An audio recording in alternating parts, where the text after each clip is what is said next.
Salut les amis, on se retrouve aujourd'hui pour une nouvelle vidéo Manchester City PSG, PSG Manchester City, demi-finale de la Ligue des Champions. Donc nous allons voir des stats, même si ça veut rien dire, c'est juste des stats, c'est quand même bien pour s'imaginer qui est le favori. Et voilà, donc je vais vous faire plein de stats, donc nous allons voir une vingtaine, une trentaine de stats. Vous inquiétez pas, ça va pas être très long, ça va pas durer une vingtaine de minutes, ça va sûrement durer d'entre 5 minutes, un peu plus de 5 minutes. Donc je vais vous parler de ça, donc 5 minutes de stats et après à peu près 2-3 minutes de la Super League. Vous avez dû en entendre parler ces derniers jours, ça tout le monde en parle en ce moment, donc je vais vous expliquer si vous avez pas trop compris. Donc on va commencer par les stats. Donc c'est parti. Donc statistiques Manchester City PSG Ligue des Champions demi-finale. Donc alors les derniers matchs, donc comme vous pouvez le voir ici, Manchester City, c'était en 2016, il y avait eu 2-2 au match aller et 1-0 pour City au match retour, donc c'était qualifié. Donc ça, c'est le tableau des rencontres entre Manchester City et PSG. Donc il y a eu deux matchs joués, un à domicile, un à l'extérieur et pareil pour le PSG, donc ça devait être des matchs aller-retour. Une victoire de Manchester City, une seule, et 0 du PSG. En match nul, il y en a eu un pour Manchester City à l'extérieur, un pour le PSG à domicile. Des défaites, 0 pour Manchester City et une du PSG à l'extérieur, donc à Manchester. Donc 3 buts marqués de City, 1 à domicile, 2 à l'extérieur. 2 buts marqués du PSG, 2 à domicile, 0 à l'extérieur. But encaissé 2, donc 0 à domicile, 2 à l'extérieur. But encaissé pour le PSG 3, avec 2 buts à domicile et 1 à l'extérieur. Donc les points, 4 points, 3 à domicile, 1 à l'extérieur, 1 point, 1 à domicile, 1 à l'extérieur. Donc nous allons voir les derniers résultats du moment. Donc ces derniers résultats, ce sont pas ceux de juste avant le match, ce sont ceux de quand je tourne la vidéo. Donc pour les 8 derniers matchs, Manchester City a fait 2 défaites contre 6 victoires. Et le PSG a fait 3 défaites contre 5 victoires. Donc un petit avantage Manchester City pour la forme du moment.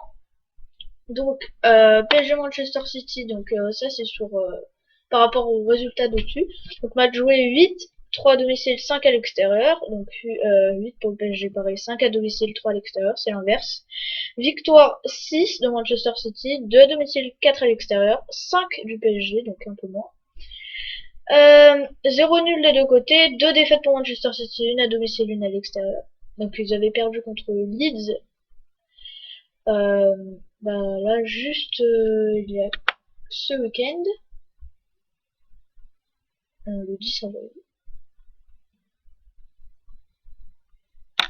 Donc 2 défaites, donc on l'a dit, 3 pour le PSG, donc 3 domicile, 0 à l'extérieur. Donc ça prouve que le PSG est bien meilleur à l'extérieur. Donc but marqué 14 pour Manchester City, 18 pour le PSG, donc le PSG a mis plus de buts. Manchester City a encaissé 5 buts et le PSG 11, donc c'est plus pour le PSG. Ensuite, donc, nous allons passer en dessous les statistiques de l'équipe. Donc, première ligue, donc la Ligue 1, première ligue. Classement, donc là, Manchester City sont premiers, le PSG ils sont deuxième. Eux, ils ont fait 32 matchs joués, 17 à domicile, 15 à l'extérieur. Le PSG, 33, 17 à domicile, 16 à l'extérieur. Juste un petit match en plus à l'extérieur. 23 victoires, donc 12 à domicile, 11 à l'extérieur. 22 victoires pour le PSG. Donc 5 nuls pour City, 3 pour le PSG, 4 défaites pour City, 8 pour le PSG, donc ils ont plus perdu. But en faveur de Manchester City 67, but en faveur du PSG 74, donc ils ont plus marqué, même s'ils ont une journée en plus, je pense pas qu'ils vont mettre 7 buts en un match. Donc but contre 23 et le PSG 25. Point 74 et le PSG 69, ils ont moins de points alors qu'ils ont fait plus de journées. Donc aucun but encaissé, donc il y a eu 17 matchs où ils ont encaissé 0 but. Et également 17 pour Paris. Aucun but marqué, donc il y a eu que 3 matchs où ils n'ont pas marqué de but, alors que le PSG il y en a eu 6, donc c'est quand même beaucoup pour des grandes équipes comme ça. Moyenne de buts marqués, donc 2 par match, 2,24 pour le PSG. But encaissé 0,72 et 0,76 pour le PSG, donc c'est très serré. Moyenne de première fois but marqué, donc 29 matchs et 29 matchs également. Une première fois but encaissé 40 matchs et le PSG 45 matchs. Match avec plus de 2,5 buts, donc 44,96% des matchs et là 60% des matchs. Donc match avec moins de 2,5 buts 55%, 39 du PSG, but marqué 89%, 81% du PSG, but encaissé 44 et 48 pour le PSG. Donc nous allons continuer avec le classement des buteurs. Voilà. Donc Manchester City, voilà, nous pouvons voir Gundogan, Mahrez, Sterling, Gabriel Jesus, 2 buts. Ok. 12, 9, 9, 8, 6, 5, voilà. Et pour le PSG, 23 de Kylian Mbappé, donc c'est beaucoup plus. 12 de Moiskin, 6 de Neymar, 6 de Pablo Sarabia, Icardi 6 également, Di Maria, Draxler, Gay, et voilà. Donc, le premier qui a marqué est le premier but dans un match, donc 12 fois Mbappé, donc c'est lui qui est devant. Donc disciplinaire, alors, 5 cartons jaunes, un carton rouge pour Neymar, oui, carton jaune plus carton rouge, un carton rouge, donc c'est Neymar le moins discipliné, voilà. Et nous arrivons à la fin de la vidéo. Du côté des stats, et là maintenant je vais vous parler de la Super League, donc je reste avec ça en fond. Non, si vous voulez, je vais vous mettre ce fond avec le calendrier.